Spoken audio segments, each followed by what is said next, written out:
Okay, now set your palm mute area back on the bridge. It's where the strings emerge over the saddles. And using an E power chord, practice getting a nice, tight, chunky percussive sound.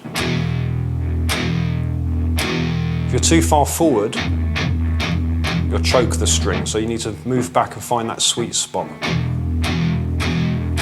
Now we're going to set up an 8th note time frame using our downstroke, which is counted 1 and 2 and 3 and 4 and...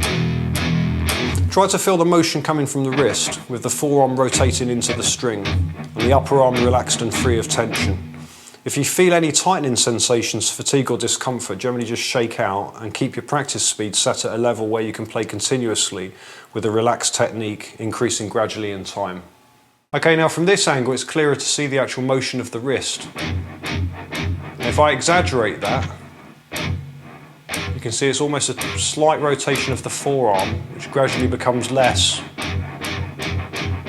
as you pick up some speed. And at first, if you're playing riffs at this kind of tempo, you might want to over-exaggerate that motion to get a good momentum and to get a good tone. But sure enough, as it gets faster, there's a refinement of motion. So what looks like a kind of forearm motion there is going to get less and less and less. The thing I think you would want to stay away from with this type of playing style is to be too flat, because if you're too flat like that, at this speed it's okay, you can see from this angle the wrist can still be loose at this speed, but as you start picking up speed, the danger is it can engage the arm and you can end up with this kind of stiff kind of forearm here and lots of tension accumulating up here in the upper forearm area. So instead of having this kind of stiff forearm thing going on, if you bring that wrist out, so it's over here, so this part of the wrist here,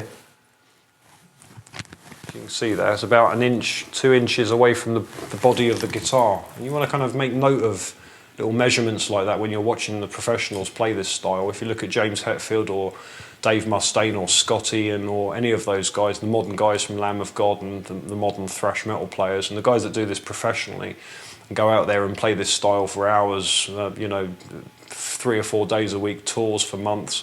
At that level, you've got to start thinking that any kind of tension is going to be very detrimental, and there's a lot of players out there that struggle in a way with this that get repetitive strain injuries. So basically, you're trying to create a situation with your technique where you've got maximum power, yet maximum relaxation. And if you look at the way that wrist is kind of going in there like that, you just bounce medium. You don't want to be too light. Okay, if you're too heavy, you're going to run out of energy very quickly. So just kind of medium stroke, targeting that kind of angle coming into the strings.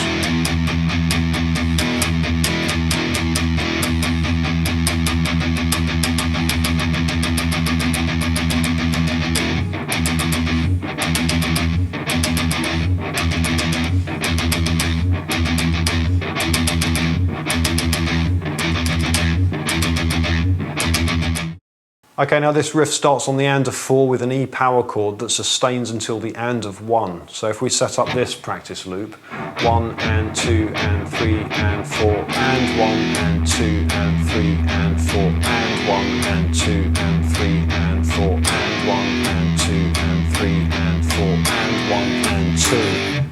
Okay, and then we're going to target on beat 2, G power chord, so from the top, 1 and 2 and 3 and 4 and 1 and 2 and 3 and 4 and...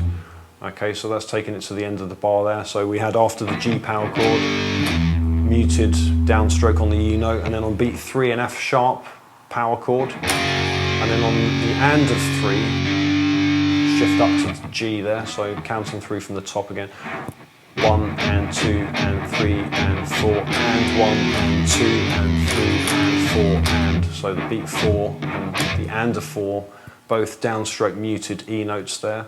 So then working our way beat by beat, moving into the second bar from the top. 1 and 2 and 3 and 4 and 1 and 2 and 3 and 4 and 1 and 2 and 3 and 4 and... That takes us back to the and then there's a repetition of the riff, these groovy F power chords that happen on the and of 2 and the and of 3. If we just loop that for a sec. 1 and 2 and 3 and 4 and 1 and 2 and 3 and 4 and 1 and 2 and 4 and 1 and 2 and 3 and 4 and... The only difference is in the fourth bar, as a variation, instead of playing the F twice there, actually just goes from a B flat to the F. So 1 and 2 and 3 and 4 and 1 and 2 and 3 and 4 and 1 and 2 and 3 and 4. Okay, let's take a look at the riff played slowly.